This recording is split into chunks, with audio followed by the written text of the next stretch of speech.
Bonjour les terminaux CNG, alors aujourd'hui, toujours de la petite lecture sur des graphiques semi-logarithmiques, sur des représentations semi-logarithmiques, et la consommation en dioxygène de certains mammifères vérifie une relation découverte par un certain Max, qui relie la masse et sa consommation. Donc grosso modo, plus on est gros, plus on va respirer, et plus on va consommer du dioxygène. Et on a un beau graphique, et attention, c'est un repère logarithmique.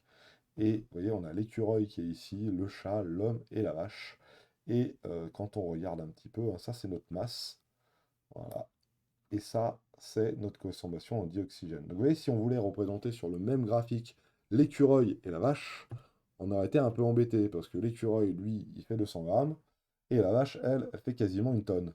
Donc c'est difficile à représenter sur le même graphique. Donc c'est pour ça qu'on va le représenter sur un graphique semi-logarithmique pour les masses, et de la même manière hein, pour le dioxyde de carbone, le dioxygène, excuse-moi, pas le dioxyde de carbone, pour le dioxygène, on va utiliser un repère logarithmique aussi, avec des échelles logarithmiques. Et on va essayer de répondre aux questions qui nous ont été données de faire. Hop, voilà. Et la première question qui nous demandait, c'est quelle est la consommation d'oxygène d'un homme de 80 kilos? Donc, 144, un homme de 80 kilos, eh ben, il faut repérer 80 kilos sur l'axe des abscisses. Et donc, on va jeter un petit coup d'œil sur l'axe des abscisses. Alors, à chaque fois, il va falloir que je swap d'un à l'autre. Ah, ici, alors 80 kilos. Hop, où est-ce que c'est 80 kilos? Ici, on est à 0,1 kg, donc 100 grammes. Ici, on est à 1 kg. Ici, on est à 10 kilos. Et ici, on est à 100 kilos. Donc, si ici, on est à 10 kilos, ici, on est à 20. C'est la gradation d'après. Là, 30, 40, 50, 60, 70, 80. Donc, si je regarde bien, ah, bah, ça tombe bien, je tombe sur l'homme. Et il faut que je lise à côté. Hop, ici. Donc si je lis bien, là je suis à 1, là je suis à 10, là je suis à 100, donc ici je suis à 20. Donc je suis à 20 litres par heure. Donc pour 80 kilos, nous sommes à 20 litres de dioxygène par heure. Et le H-1, ça veut dire H à la puissance moins 1, donc par heure. La question d'après. Alors la question d'après, enfin, je remonte en haut de la fiche. Comment est-ce que je pourrais faire? On va faire comme ça et comme ça. Ah, la question d'après, c'est extrêmement simple. Alors, ouais. C'est quel animal a une consommation de 2 litres par heure? Alors on va mettre toutes les questions comme ça sera plus simple. Je dirais qu'une fois. 2 litres par heure, qui sait? Et comment évolue la consommation en dioxygène lorsque la masse est multipliée par 10? Donc là, masse multipliée par 10, qu'est-ce que ça veut dire pour la suite? Voilà. Alors 2 litres par heure, quel animal a une consommation de 2 litres par heure? Il me semble que si on regarde bien, ça doit être le chat. 1 litre, 2 litres par heure, c'est ici 2 litres par heure. On va passer en grand. 2 litres par heure, c'est bien ici. Ça nous donne donc notre chat. Et notre chat, il a une masse de 1, 2, 3, 4 kilos. Hein. Donc c'est le chat à 4 kilogrammes. Voilà. Bon, maintenant, regardons un petit peu ce qui se passe si euh, on multiplie la masse par 10. Alors, multiplier par la masse par 10, qu'est-ce que ça veut dire? Multiplier la masse par 10, alors on va enlever tout ça. Hein. On va essayer d'enlever tout ça. Si on multiplie la masse par 10, c'est-à-dire qu'on passe de 1 à 10 kilos. Donc, si je passe de 1 à 10 kilos, hein, j'aimerais faire un commentaire avec une flèche. Si je passe de 1 à 10 kilos, qu'est-ce qui se passe pour la quantité d'oxygène? Alors, regardons un petit peu. Quand je suis à 1 kilo ici, je suis là, à 0,8. Lorsque je suis à 10 kilos, je suis à combien? À 1, 2, 3, 4. 4. Environ à 4. De 0,8 à 4. Voilà. Vérifions maintenant si je passe de 10 à 100. Donc si je passe de 10 à 100, qu'est-ce que j'ai? On va noter tout ça. Si je passe de 10 à 100, je passe de 4 litres à environ, alors regardons bien, tac, tac, tac, tac, c'est où? C'est ici. Si 10 kilos, je suis à environ par là, à 12. 10, 12, quelque chose de comme ça. On n'est pas mal. Voilà. Et donc, on va noter ces petits résultats, comme ça, on les aura sous les yeux. Donc, on va vérifier. 1 kg, ça nous donne, alors, 0,07, je crois. Il faut bien lire correctement, hein. 0,07 litres par heure. On va zoomer un petit peu pour pouvoir bien vérifier et pas se tromper. Ouais, 1 kg, on a bien l'air d'être à 0,07. 10 kilos, on a l'air d'être bien à 1, 2, 3, 4. Donc 10 kilos, 4 litres par heure. Et 100 kilos, puis on va aussi vérifier 1000, comme ça, voir si ça fonctionne. 100 kilos, on est ici, c'est l'homme, un petit peu au-dessus de l'homme, on est ici, on est environ à 12 litres par heure, ça c'est 100 kg.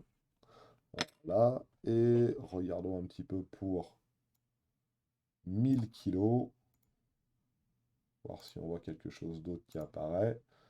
On passe là, pour 1000 kilos, on est environ par là, ici. Hop, hop, hop, je suis allé un peu vite, je suis à plus de 100, hein. Là, je suis à 100, là, je suis à 200, on dirait que je suis quand même à 120 à peu près.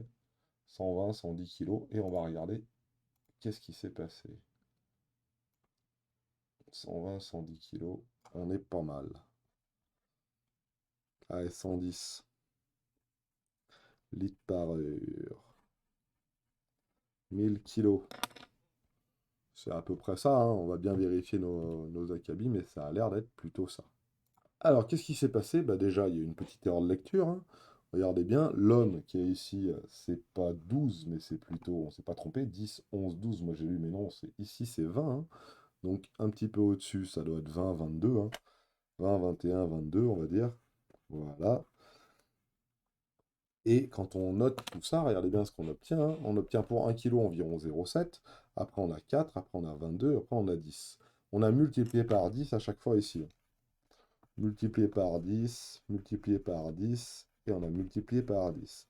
Par combien c'est multiplié ici?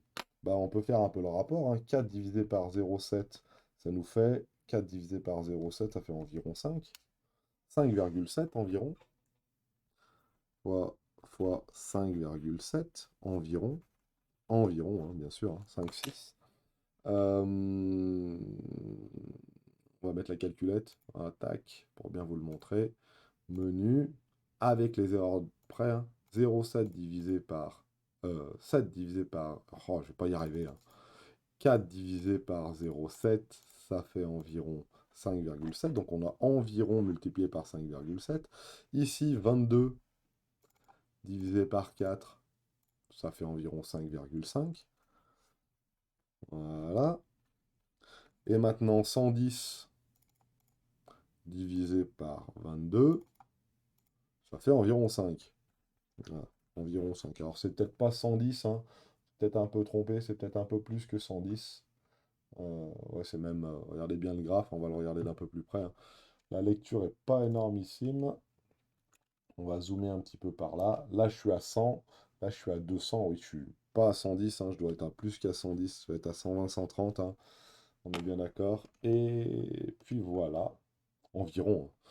Donc 120 divisé par 22. On essaye 120 divisé par 22. À chaque fois, on a multiplié par environ 5,5. Donc, lorsque la masse a été multipliée par 10 à chaque fois, on a multiplié par environ 5,5 la consommation de dioxygène. Voilà, c'est tout. Alors, vous voyez, la lecture, elle n'est pas évidente. Là, c'est pas lorsqu'on a ajouté 1 aux abscisses, combien on a ajouté aux ordonnées. Là, c'est par combien on a multiplié. Lorsqu'on multiplie les ordonnées par 10, les abscisses par 10, qu'est-ce qui se passe pour les ordonnées? Bah, les ordonnées, ils vont être environ multipliées par 5, hein. Vous voyez, c'est pas une addition qu'on fait là, ça va être une multiplication. Voilà pour ce 144. La lecture n'est pas évidente. Voilà. Et on va regarder le 145 qui est ici. Et vous voyez, pareil, on a de 1801 à 2000 la représentation du PIB qui augmente, mais c'est en échelle logarithmique, hein. En 1800, en 1900, regardez, j'ai un PIB qui, en volume, qui fait environ 300, hein, 100, 200, 300, hein. Et en année 2000, en volume, ça vaut quasiment plus de 3000, quoi, hein. 1000, 2000, 3000, hein. Donc, vous voyez qu'il y a des choses qui, pour représenter ça, c'est mieux une échelle logarithmique, parce que sinon, on ne verrait pas les petites... ça, là, pour nous, ça serait confondu quasiment avec l'axe des abscisses. Donc, l'échelle logarithmique permet de faire ça. Le graphique ci-dessous représente l'évolution du PIB de 1820 à 2000, indice 100 en 1820, donc on a commencé à 100 en 1820 ici, hein. Et après, on a indexé sur cette année 1820. L'axe des ordonnées graduées sur une échelle logarithmique. Donc voilà, on a là. Répondre aux questions avec la précision permise par le graphique. Par combien a été multiplié le PIB entre 1820 et 1913? Ça, c'est une bonne question. Et regardons bien, hein, 1820. On sait que en 1820, le PIB, c'était égal à 100. C'est même l'énoncé qui nous le donne. Après, il faut regarder en 1913. Alors en 1913, forcément, ça va être un peu plus difficile à lire parce que il nous les a collés de 10 en 10. Alors, fais voir. 1900, là je suis en 1950, il y a l'air d'avoir 10 graduations. 1900, 1910, ça a l'air d'être là. 1920, on va vérifier. 1930, oui, 40 et 50. Donc si là je suis en 1910, là je suis en 1920, là je suis en 1915. Voilà. Donc 1913, je dirais que c'est un petit peu à côté. Ça doit être par là. Voilà. On a à peu près placé 1913. Voilà. Et on va regarder 1913, combien ça faisait en valeur pour le PIB. Et pour ça, on va tirer notre petite droite horizontale la plus possible. Oh là là. Horizontale la plus possible. Ici, on était par ici. Alors, lisons. 1913, nous sommes donc entre 100 et 1000, donc à chaque graduation, il faut rajouter 100. Donc, je vais zoomer un petit peu par ici. 100, 200, 300, 400. Ok? Donc, 100, 200, 300, 400. Donc, c'est plutôt entre 300 et 400. Et c'est même plus proche de 400 que de 300. Donc, je dirais que c'est plutôt 370, par exemple. Voilà. Donc, si je regarde bien et que je réponds correctement à la question, en 1820, j'ai bien un PIB de 100. En 1913, j'ai bien un PIB de 370. Donc, la multiplication, on a multiplié par 3,7 ici. Très bien. Question suivante.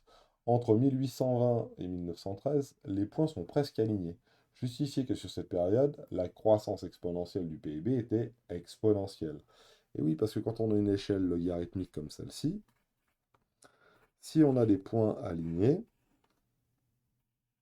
ici, ça veut tout simplement dire que si ça c'est en log, ça c'est en lien, ça veut tout simplement dire que ma croissance ici, elle, va plutôt être comme ça. Voilà. S'ils sont alignés, c'est-à-dire que le passage de là à là, on a multiplié par 10. Voilà, c'est tout. Donc, de là à là, on a multiplié par 10.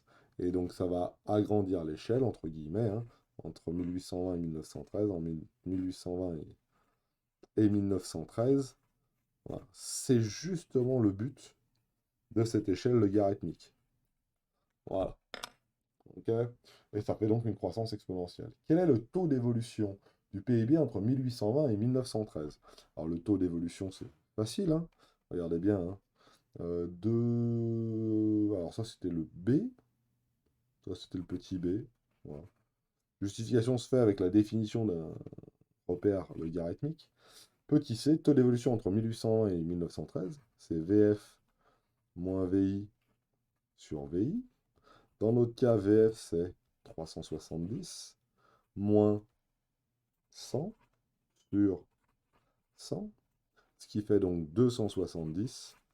Et 270, ça, c'est... pas 270, ça fait... ah mince, 2,7. Et ce 2,7, ça nous donne donc 270% d'augmentation. Voilà. Voilà pour le taux du C. Et calculer le taux d'évolution annuel moyen sur cette période. Alors, le taux d'évolution annuel moyen sur cette période, alors là, il va falloir sortir un petit peu et regarder. De 1820 à 1913, ça nous fait donc 93 ans. 93 ans. Hop là, excusez-moi. De 1820 à 1913, ça fait donc 93 ans. Donc il y a eu donc 93 évolutions, vu qu'il y a eu 93 ans. Donc le coefficient multiplicateur moyen à la puissance 93, ça correspond à mon coefficient multiplicateur global. Et dans notre cas, notre coefficient multiplicateur global, c'était 3,7. On a multiplié par 3,7 de 1820 à 1913. Donc, il faut résoudre cette chose-là. Donc, si je veux résoudre cette chose-là, il faut que je passe au log à gauche et à droite. Log de 3,7. Voilà, ce qui donne 93 log de CM M qui vaut log de 3,7. Et ce qui nous donne donc le log de CMM qui vaut 1 sur 93 log de 3,7. Et on continue.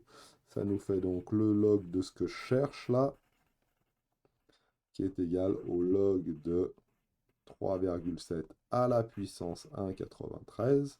Et on obtient notre fameuse loi qu'on connaît un petit peu par cœur maintenant.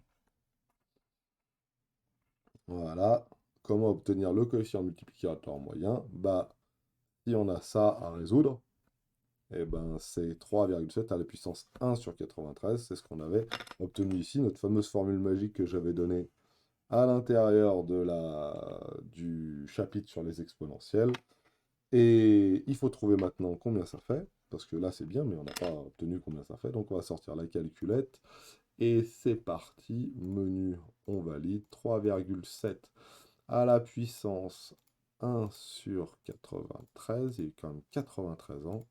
Ça fait 1,4, 1,014, 1,01416. Et tout ça, qu'est-ce que c'est?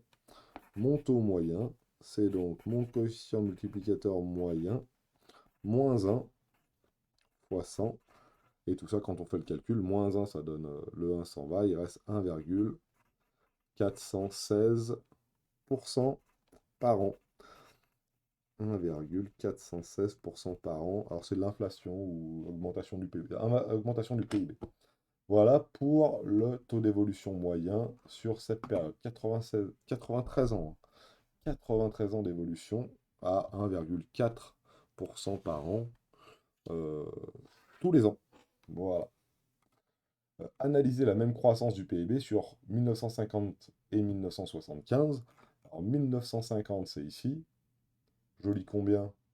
Pour 1950, on lit environ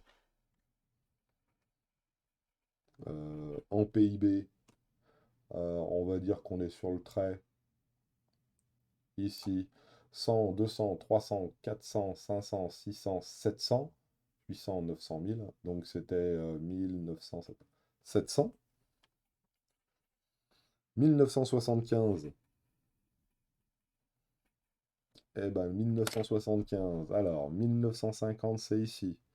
1960, 1970, 1975, c'est là. Ah, ça tombe bien, on tombe pile sur un truc qui va bien. Ça fait donc 2000 ici. Attention, c'est pas 1100 ou quoi que ce soit, hein. On est entre 1000 et 10 000, donc à chaque fois, hein, 2000, 3000, 4000, 5000, 6000, 7000, 8000, 9000, 10 000. Hein. Comptez, n'ayez pas peur. Hein.